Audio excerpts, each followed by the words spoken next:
ஒட்டுமொத்த ஊர்லயும் பல வீடுகள்ல கதவு கிடையாது, போலீஸ் ஸ்டேஷன்ல ஒரு கேஸ் கிடையாது, இந்த ஊர்ல பெரிய களவு கிடையாது, திருட்டு கிடையாது, தப்பான விஷயங்கள் எதுவுமே கிடையாது. அதுதான் மகாராஷ்டிரால இருக்கிற சனி சிக்னாப்பூர். இதை பத்தி கேள்விப்பட்டவனே உள்ள வந்து பார்த்தா சனீஸ்வரர் வந்து 7 அடியில இருப்பாரா 10 அடியில இருப்பாரான்னு மிரட்சியா அதை பார்க்கணும்னு உங்களுக்கு ஒரு ஆசை வந்திருக்கும். ஆனா என் பின்னாடி இருக்கிறவர் தான் மூலவர். என்னப்பா அது ஒரு 4 அடிக்கு ஒரு கல்லை காட்டிட்டு இவர் தான் மூலவர்னு சொல்ற, நாங்க பயங்கரமா எதிர்பார்த்தோம் அப்படின்னு தானே உங்களுக்கு தோணுது. இந்த சனி சிக்னாப்பூரோட மூலவருக்கு ஒரு அற்புதமான குட்டி ஸ்டோரி இருக்கு. நான் என்ன பண்றேன், அவரை வணங்குறதுக்கு ஒரு முறை இருக்கு. ஃபர்ஸ்ட் அவரை போய் வணங்கிட்டு வந்து அந்த குட்டி ஸ்டோரியை உங்களுக்கு சொல்றேன். ஓம் நமோ சனீஸ்வராய நமக. நம்ம ஊர்லலாம் எப்படி சனீஸ்வரரை வணங்க போகும்போது ஒரு எள்ளு விளக்கோ இல்லை வந்து ஒரு நெய் விளக்கோ ஏற்றி வைக்கிறோமோ, அதே மாதிரி இந்த சனி சிக்னாப்பூரில் என்ன முறைனா 500 ரூபாய்க்கு ஒரு என்ட்ரி டிக்கெட்டும் 200 ரூபாய்க்கு இந்த மாதிரி ஒரு நல்லெண்ணெய் பாட்டிலும் வாங்கிட்டோம்னா நேராக நம்ம சனி சிக்னாப்பூரோட மூலவர்கிட்டயே போய் நம்ம கையாலேயே அவருக்கு இந்த மாதிரி ஒரு அபிஷேகம் பண்ணலாம். இது பண்ணுவதன் மூலமாக அவர் இன்னும் கொஞ்சம் கூலாகி நமக்கு இருக்கிற அந்த சனி சம்பந்தப்பட்ட பிரச்சனைகள் எல்லாத்தையும் கொஞ்சம் கம்மி பண்ணி விடுவாருங்கிறது ஒரு ஐதீகம்.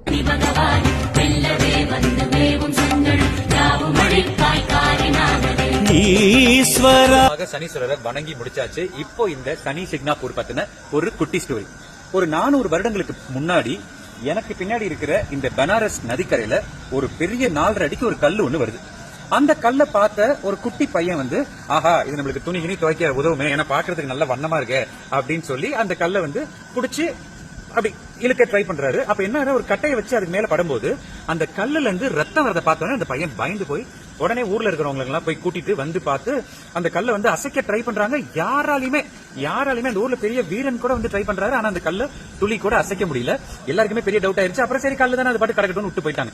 அதுக்கப்புறம் ஒரு 2-3 நாள் கழிச்சு அந்த ஊர் பெரியவர் ஒருத்தரோட கனவுல அந்த கல்லு தான் சனீஸ்வரர், அதை வந்து வச்சு எனக்கு பூஜை பண்ணுங்க அப்படின்னு சனீஸ்வரர் வந்து கனவுல சொன்னோன்னே எல்லாருக்குமே பயங்கர ஷாக்கு. உடனே எல்லாரும் கூட்டிட்டு வந்து அந்த கல்லை எடுக்க ட்ரை பண்றாங்க. அப்பவும் அந்த கல்லை எடுக்க முடியல. அப்ப திருப்பி எல்லாருக்கும் டவுட், விட்டுட்டு போயிட்டாங்க. மறுபடியும் அவரோட கனவுல வந்த சனீஸ்வரர் ஒரு தாய் மாமனும் மருமகனும் கொண்ட உறவு கொண்ட 2 பேர் வந்து என்ன தொட்டு தூக்குனா நான் அங்கிருந்து நவருவேன் அப்படின்னு அவர் கனவுல சொல்லியிருக்காரு. உடனடியா ஒரு தாய் மாமனும் மருமகனும் வந்து அந்த கல்லை தூக்கிட்டு வந்து அந்த ஒரு இடத்துல வச்சு பூஜை பண்ணிட்டு இருந்திருக்காங்க.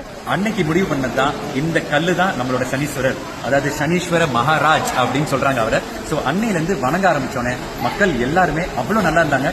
இன்னைக்கு வரைக்கும் இந்த ஊருக்குள்ள சின்ன திருட்டோ பொய்யோ கிடையாது.